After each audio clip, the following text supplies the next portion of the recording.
അവസാന കാലാവുമ്പോ ഏറ്റവും കൂടുതൽ പെരുകുന്ന ഒരു തെറ്റ് കുടുംബം വന്ന് മുറിക്കല.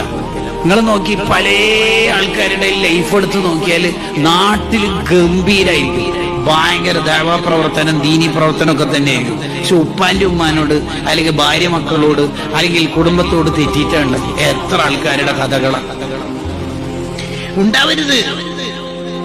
ഹംസ റളിയല്ലാഹു അൻഹു ഉഹദ് യുദ്ധത്തിൽ കൊല്ലപ്പെട്ടപ്പോ നബി സല്ലല്ലാഹു അലൈഹി വസല്ലം കുറെ നേരം കരഞ്ഞുപോയി ഹംസ തങ്ങളെ കണ്ടിട്ട്. ഹംസ റളിയല്ലാഹു പിന്നെന്താ നബി തങ്ങൾ ആ വഫാത്തായി പോയ ഹംസ തങ്ങളോട് എന്താ പറയുന്നറിയാ?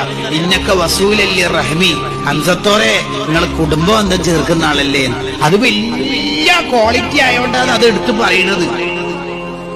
അപ്പൊ നമ്മളൊക്കെ മരിച്ചു കഴിഞ്ഞാൽ നമ്മളെ മഹ്മൂദാജി മരിച്ചു. മഹ്മൂദാജിയോ? ഏത് മഹ്മൂദാജി? ആ പള്ളിന്റെ മുമ്പിൽ വീടായ ന്റെ ശേഷം നാട്ടുകാരെന്താ പറയുന്നറിയോ? പെങ്ങന്മാരെല്ലാം പൊന്നുപോലെ നോക്കിയ ഒരാളാണ്. പെങ്ങന്മാരെ വീട്ടിലേക്കുള്ള റമദാനാകുമ്പോഴും വിശേഷ കാലത്തൊക്കെ എത്ര ചാക്ക അരിയാ കൊണ്ടിടല്. അങ്ങനെ പറയേണ്ടത്, അല്ലാണ്ട് നാട്ടുകാർക്ക് ഭയങ്കര സേവനം എന്നല്ല. ആദ്യം കുടുംബത്തിന് സേവനം ചെയ്യണം നമ്മൾ.